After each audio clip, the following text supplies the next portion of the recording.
Okay, hi everyone, welcome back. So we've now got the second session of this morning. I've got Fran Pontin, who's a senior research fellow and a lecturer at the University of Leeds, talking about gender responsive park safety. Thank you very much. Yeah, the microphone's working. I'm going to start my timer so I keep myself to time as well.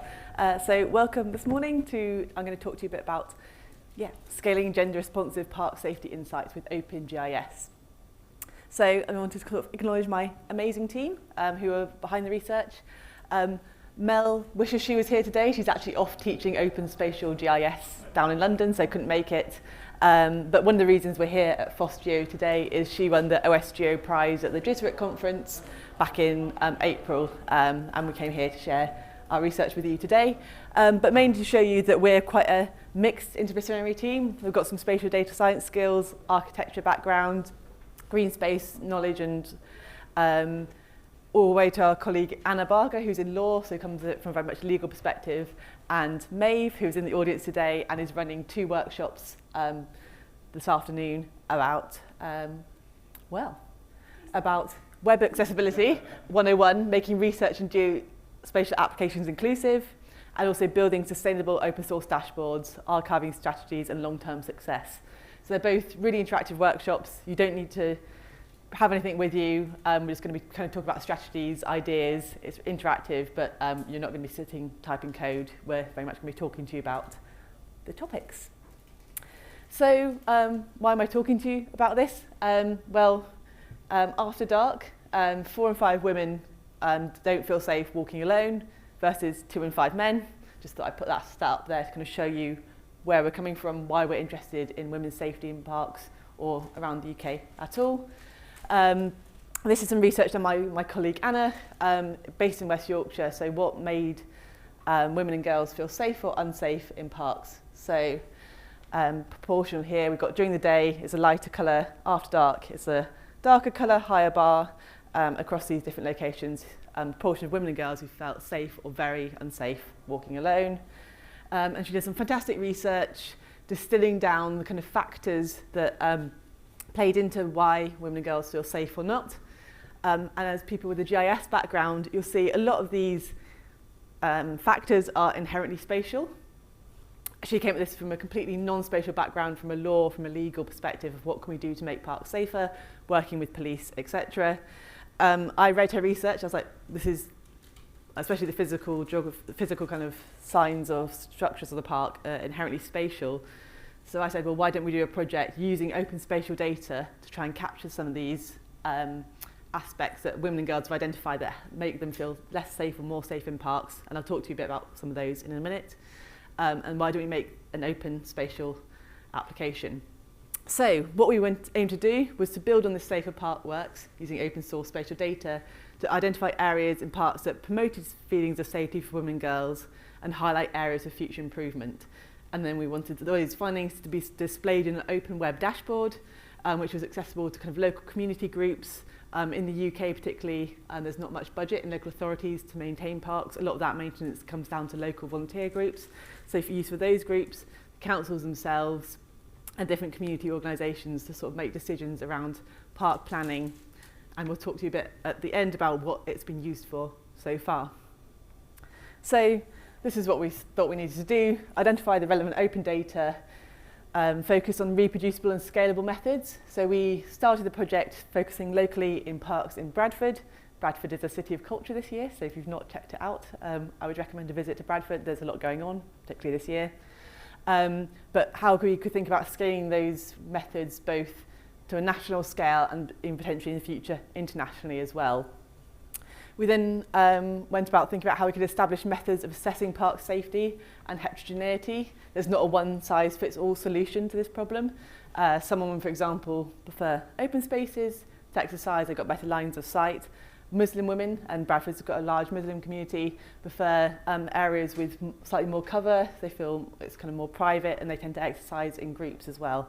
So it's trying to think about how we can capture these measures and sort of capture the heterogeneity and the differences in there and sort of be able to use that to assess park safety.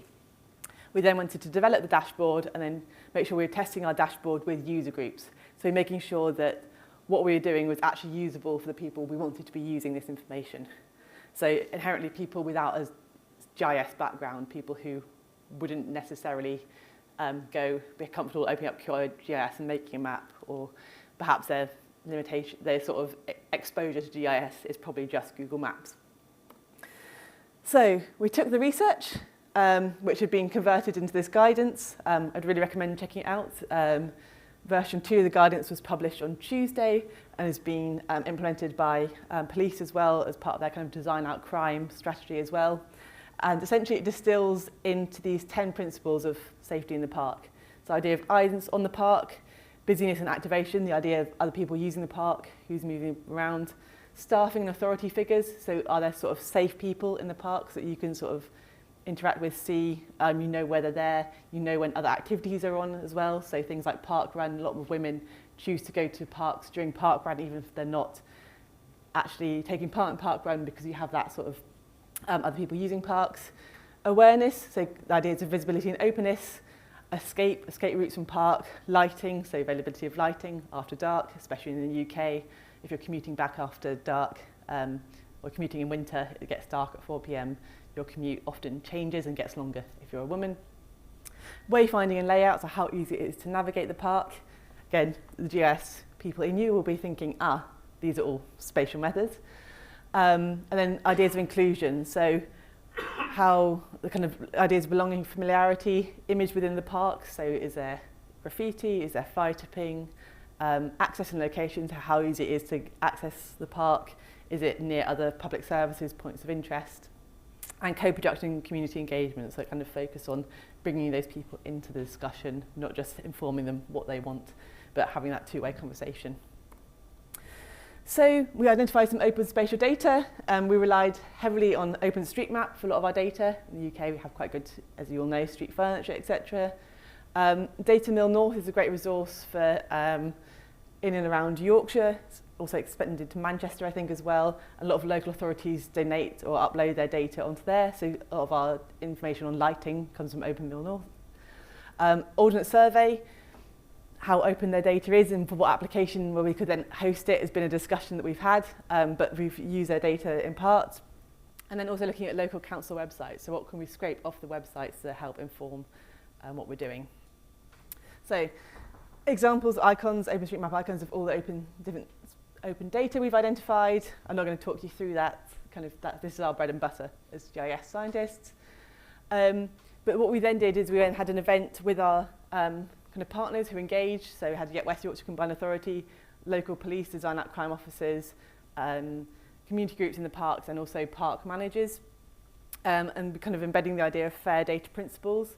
So we went to them, what other data do you have? This is the data we've identified across all those 10 principles of park safety. What other data can you think of that you might have that either we can help you make open, so trying to proliferate the amount of open data that's out there, or other interesting ideas. And one of the really interesting ones they came up with was looking at to drive an ice cream van, you need to have a permit to park in the park, and that creates busyness and activation because you have other people coming and engaging with the park, and they have set times as well. So it's sort of, the ice cream van is almost an authority figure because there's sort of a known person who's there who you'll know.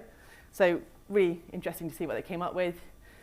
And then to talk to you about some of the kind of spatial metric developments we looked at. So the guidance, they had lots of different ideas and things that women identified that would help them feel more safe. So the idea of like raising tree canopies, so or sort of lowering bushes, making sure things are cut back, they don't get overgrown, so you get those lines of sight. Making sure entrances to parks are visible.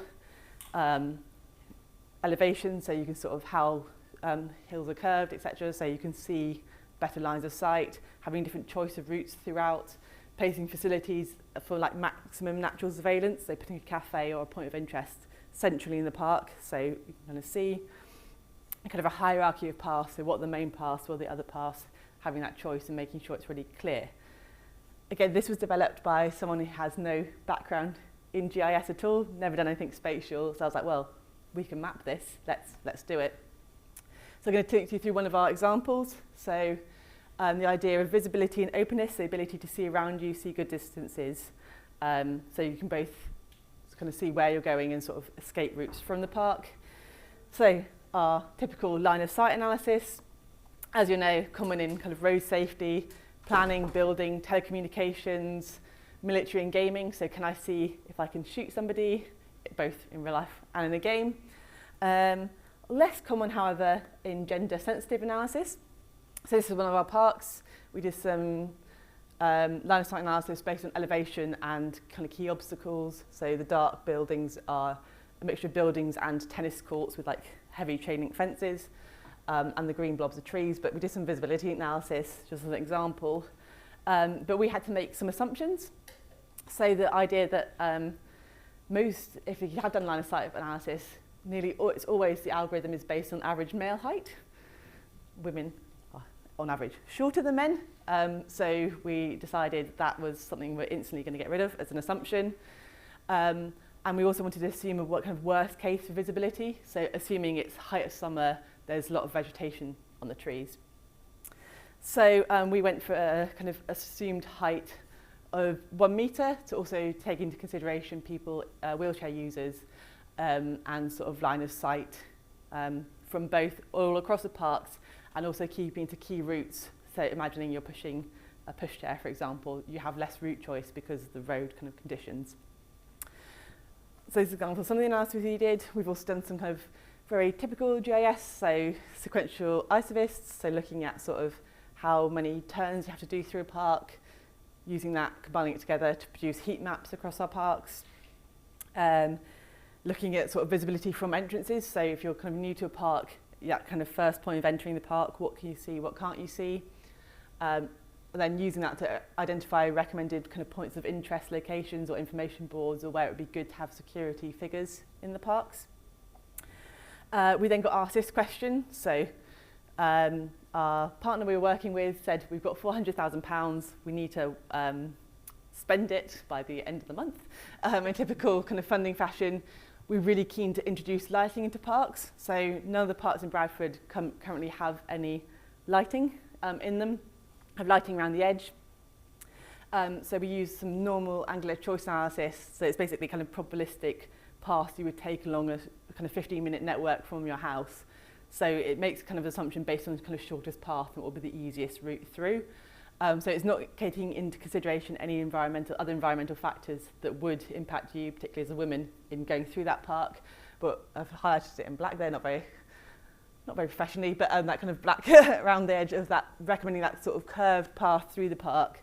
It's very direct, and it also allows you to kind of easily traverse a park. And there's also an all-girls school just on the corner here as well, so it picked that up as well. So we brought together all this information. We've got a lot of information we want to display on a dashboard, but we wanted to make sure it was useful for those who are intending to use it, and our kind of methods were really clear and transparent.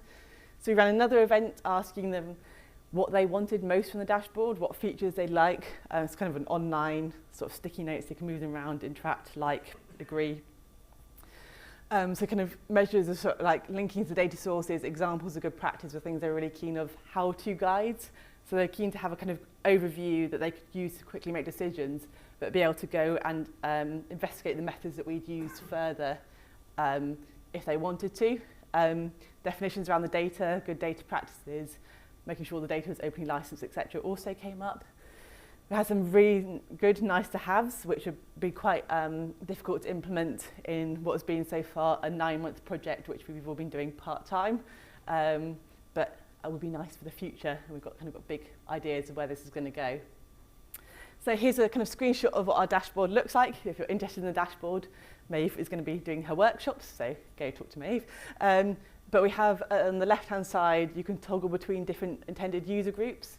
And we worked with them to identify what factors were most important for them when they were making decisions. So, for example, community organisations, they're unlikely to have the funding money ability to change the actual inherent structure of the park. But things to do with where they might have community events, how they maintain the park, those sorts of decisions would come to them. Local authority, they have more kind of, when they have the funding, ability to kind of make larger kind of process decisions. Police force, again, we involved design out crime officers whose job is at early stages to try and design environments they had So they're able to sort of try and prevent crime, and a tab for women and girls as well, so they can better understand how they might want to use a park or when they might want to use a park. We have all our layers on the right-hand side across those 10 key principles, including like local points of interest. And this view's also got the crime heat map toggled over the top as well, so you can see where there are crime hotspots in and around the park as well. So what are we doing next? Well, the dashboard is already being used to make and support decision making. It's been used to kind of planning and management of parks, evidencing those funding applications. So I think that's a really kind of key thing of what we can do with open spatial GIS is we have that information they need to evidence what they really often already know on the ground, but they've kind of got that core evidence to evidence it as well. And also identify kind of time saving, resource saving. So before, a parks manager would have to go around and do a complete audit of the park. It would take a couple of days to do, going around across all these different aspects. Now they can use some of the data in the parks and focus on certain aspects of it. So it's a real kind of time, resource saving activity. We're launching the dashboard later this month. We've got plans to scale it up from Bradford, first to West Yorkshire Combined Authority as a whole, and then UK more widely. We're constantly looking at how we identify other suitable data, always bearing in mind kind of scalability of the data. So I mentioned before, lighting data in West Yorkshire isn't too difficult to come by, but how do we kind of scale that nationally or even internationally moving forwards? Code is almost ready to go, so we're going to publish our code. So the idea is people could reproduce this in their own city to start with in the UK, or adapt the code and use it in a different international context. And then we're also developing a Python package to take those spatial measures, or those kind of spatial syntax measures of women's safety, so other people can use them in other contexts as well. Just while I have you at the end, I'd really recommend, so my colleague Anna, one of the bits that came up in the Safer Parks guidance, which we can't caption with open spatial GIS data, is kind of the idea of when to overcome bystander effect. So the bystander effect is if something happens in a situation, everyone thinks someone else is going to do it. So if someone falls over, everyone else thinks they're going to help them up, and no one ends up helping them up. They worked with the Susie Lampnew Trust, and across, there's one next week, but across the next couple of months, almost weekly, they had to have a quick half-an-hour free training session on the bystander effect, both for kind of violence against women and girls, but more broadly, racism, other forms of discrimination. It's a great sort of training resource on how to sort of feel like you're more confident in different ways that you can intervene. So the idea of kind of distract, delay, document, or there's the 5 Ds of standing up to street harassment. And Leeds have also just this week launched their Jog On campaign, which they've got undercover police officers running common routes down the canal just along here to try and stop street harassment. And again, please come to our workshops if you're interested in learning more about the dashboard side of things and doing something similar yourselves.